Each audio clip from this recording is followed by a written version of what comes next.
Okay, we'll start with this. Well, there appear to be some significant rumblings coming out of the cruiserweight division. We know that very recently, Alexander Usyk vacated his WBA cruiserweight title ahead of a mandate from the WBA that ordered him to defend that title against Denis Lebedev. Denis Lebedev, who never actually lost the title in the ring, but was labeled a champion in recess due to injury.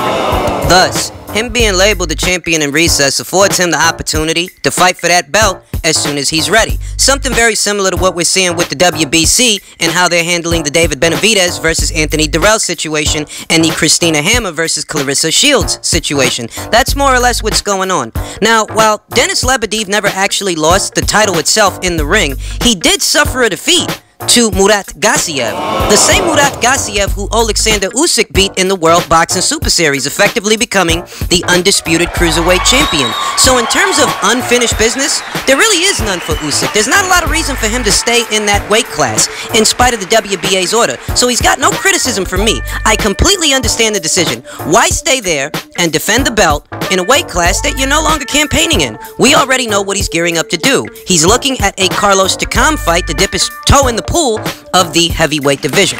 Now, him vacating that title makes it available for not only Denis Lebedev to fight for, but someone else. And it's looking like that someone else is going to be none other than Lawrence Okollie.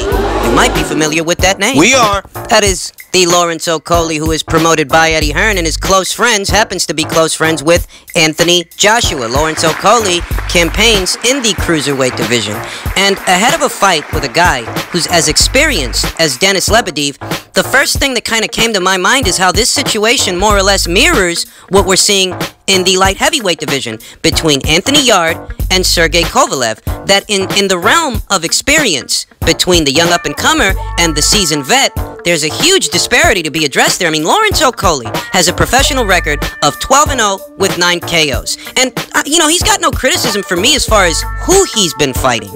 But there's something to be addressed there, that there is no one, there is nothing on his resume that really indicates that he's prepared to step into the world scene like this. Whether he wins the Lebedev fight or not, there are still some things to be addressed there, that if by some chance he wins the fight, he becomes a champion in his 13th professional fight, that's going to paint a target on his back for anybody climbing those ranks. It's not as simple as just winning the title. There's also the matter of defending it against whatever world-level competitors climb those ranks and earn a title shot against you. That's if you win. That's if you manage to win. The way this thing breaks down could happen two ways, but they would both have the same outcome. On one end, the WBA could simply choose to elevate Lebedev to full champion status, and then he'd be defending his title against Lawrence Okollie as a champion. That's one way. The other way is they leave the title vacant and they simply allow Lawrence Okollie and Denis Lebedev to fight for it. But all the same, it results in a contest where the winner will be the champion. Now, Lawrence Okollie has given Eddie Hearn the green light to make that fight. And according to Eddie Hearn, they've already started talks with Lebedev's people. Let me give you a bit of backstory on Denis Lebedev in case you're not already familiar with this guy. He's got a professional record of 32 wins and only 2 losses. Never been stopped. 23 knockouts. Those 2 losses, they came at the hands of one, Marco Huck, and Murat Gassiev. Currently, he's on a 3-fight winning streak. Thing is, this guy's 39 years old. So there's 2 possible scenarios there for Lawrence Okollie. One scenario could be that maybe Lawrence, he ages the guy out. He goes in there, he makes the old guy feel like an old guy. Because Denis Lebedev is no spring chicken. This guy's pushing 40. He's 39 years old. So one scenario is that in spite of Lawrence Okollie being green, maybe he makes the old guy feel old. That's one scenario. But there's another scenario to be addressed there. The scenario where Lawrence Okollie may be taking on too much, too soon, in a guy like Denis Lebedev. That he is simply too experienced, and in spite of the disparity in their ages, he may be too green for that fight. You see a guy like Denis Lebedev hanging around in the sport of boxing, right? He's only got 2 professional losses. He's currently on a winning streak. You see an old guy like this floating around, and maybe to those young lions, he seems like low-hanging fruit, not realizing that this guy's hanging around because he's got a feeling of, I don't have anything to lose. I could go in there, I could get beat by one of these young guys, but I'm going to give him hell before it comes to that. And for Lawrence Okollie, who hasn't actually been through the ringer yet, He hasn't been in there with those world-level guys like a Lunga Makabu or an Andrew Tabiti, someone along those lines that can prepare you for that upper echelon. The fact that Lawrence Okollie is only 12-0 ahead of this potential fight, it doesn't exactly communicate confidence. You know, it's just the evidence is not there. Maybe Lawrence is ready for the fight and it's just that his resume doesn't show it. That's possible. After all, the resume is only part of the story. It doesn't tell the whole story. Sometimes a guy can rise to the occasion. It's possible. But I'll tell you that without that evidence being there, I don't know how confident I am that Lawrence can win this fight. Because if a guy like Denis Lebedev is still hanging around, it's not so that he can get pounded on by these younger guys. And you know what? All things considered, Denis is doing kind of well for himself. So it's going to be very interesting if this fight actually gets made, trying to break it down and forecast what's going to happen. Who would be the WBA champion if this fight gets made and if and when it goes down? Because at 12-0, without a single world-level opponent, you can't tell me and sell me with any certitude that Okollie's ready for that fight. We don't know that. You might think he's ready, and I'll go as far as saying, okay, maybe I think he's ready, maybe I think he's not. But regardless of what we think, the proof is not in the pudding yet. It's not on his resume. The names that should be there are not there. And even Eddie Hearn himself expressed that he thinks it's far too soon for Okollie to step up, but he does think that he can win the fight. So it's going to be very interesting to see how this breaks down. The face of the cruiserweight division, the topography of that entire weight class is about to change as Usyk ascends to the heavyweight division and leaves all those belts behind. And we see, just with this pocket, just with what's going on right here with this one belt, we see how much things can change.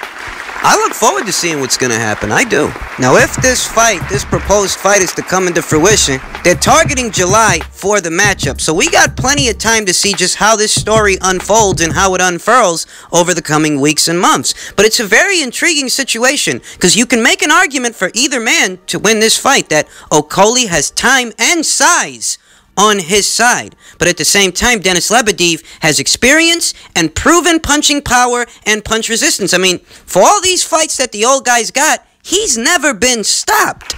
So let's just see what happens. Now, there's another up-and-comer facing a very similar situation to where they are squaring off against an opponent that is far more experienced than they are. I'm talking about the IBF junior middleweight champion, Marie-Eve Dicker, newly crowned champion, who appears to be squaring off against none other than Michaela Lauren. She retired? Michaela Lauren, who retired last year in June. She squared off against Eva Bajic in what was her farewell fight. That's the same Eva Bajic that she had beat 2 times before that. She already fought the girl 2 times and beat the girl 2 times. She decided to beat her a 3rd time in what was her farewell fight. And I guess that it was a short-lived retirement because it really hasn't been a year yet since she said she was calling it a career. Now, much like the situation I just described between Lawrence Okollie and Denis Lebedev, there's a huge discrepancy to be addressed here in terms of professional experience because Michaela Lauren's got a professional record of 31 wins with 5 losses. That was her record at the time that she quote-unquote retired. She ain't retired anymore. She's got a record of 31 wins, 5 losses to Marie-Eve Dicker, who's approaching this fight as the defending champion and has a professional record of only 14-0. Here's the thing. Unlike the situation between Okollie and Lebedev, the up-and-comer, Marie-Eve Dicker, she actually has been tested on the world stage. You see, that wasn't some vacant title that she snagged. That wasn't a opportunity per se. She squared off against a seasoned vet to win that title. She won that belt from the reigning champion, Chris Namis. So she's approaching this situation with a component that Lawrence Okollie doesn't have, and it's that she actually has been tested, and she passed that test. That's why she's standing here as a champion today.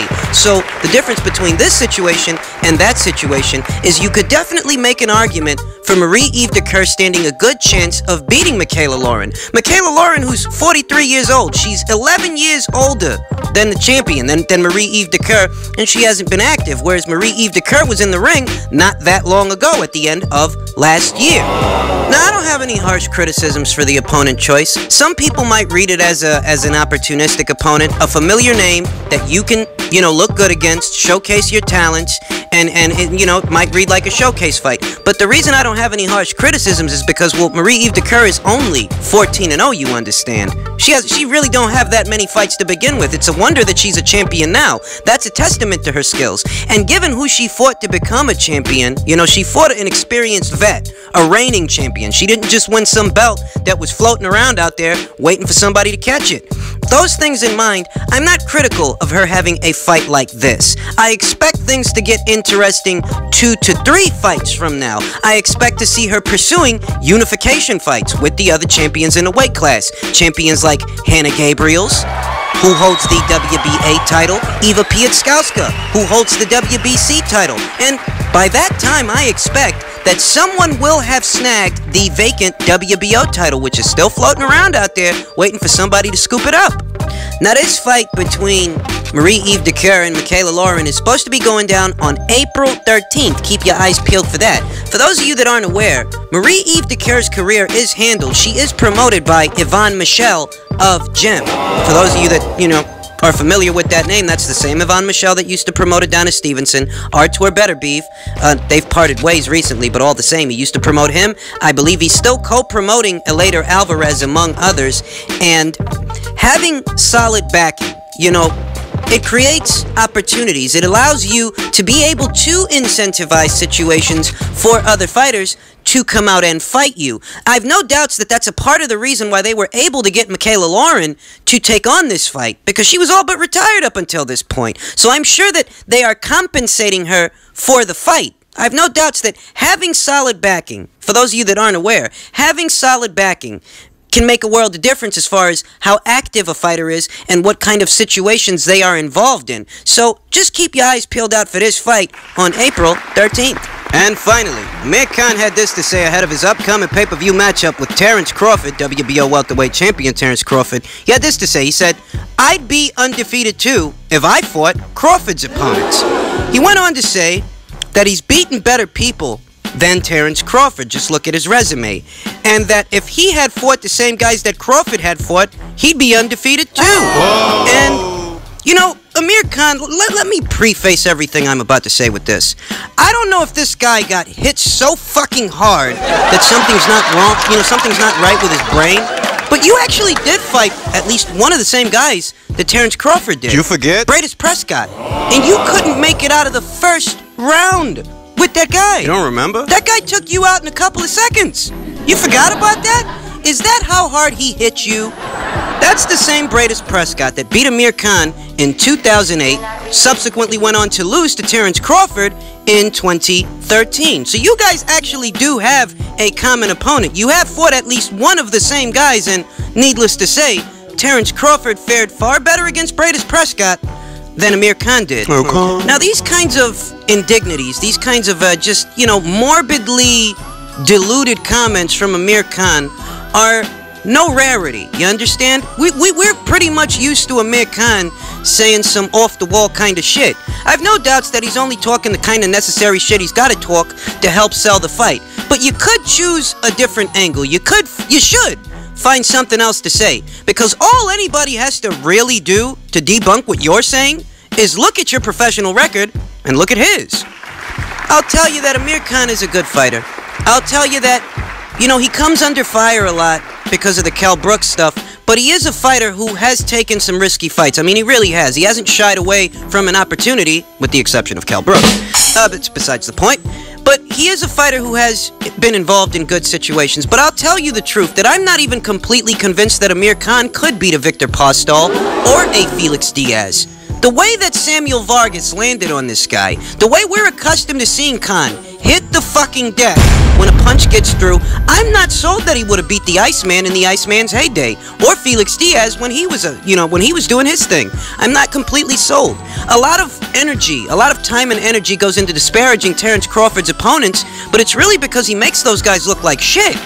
So these comments from Amir Khan, you know, it's fun, it's tongue-in-cheek, good for a laugh, but if we're gonna talk brass tacks, yeah, you guys actually did fight. You guys actually have a common opponent, and that opponent finished you in a matter of seconds. I don't know, maybe you forgot. Now, this isn't meant to disparage Amir Khan. This is just being objective. This is objectivity. This is just me sticking to the facts as far as Khan's comments and how that compares with the reality of things, because maybe Khan is concussed, or he's been concussed to the point that he has no recollection of the Bradis Prescott fight. Thus, he might be running around thinking that him and Crawford ain't got no common opponents. I get it. I'll tell you that this fight is a side effect. It's a byproduct of a bigger problem in the welterweight division, and we talk about it all the time.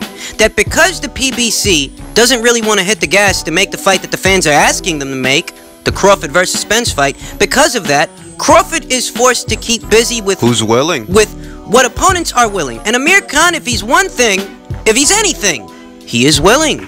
So he took on the fight, and my hat goes off to him for doing it, because hey, it's not like those PBC guys are in any hurry to fight Terrence Crawford, right? They'll talk shit about him all day or act like he doesn't exist. You know, pick your poison.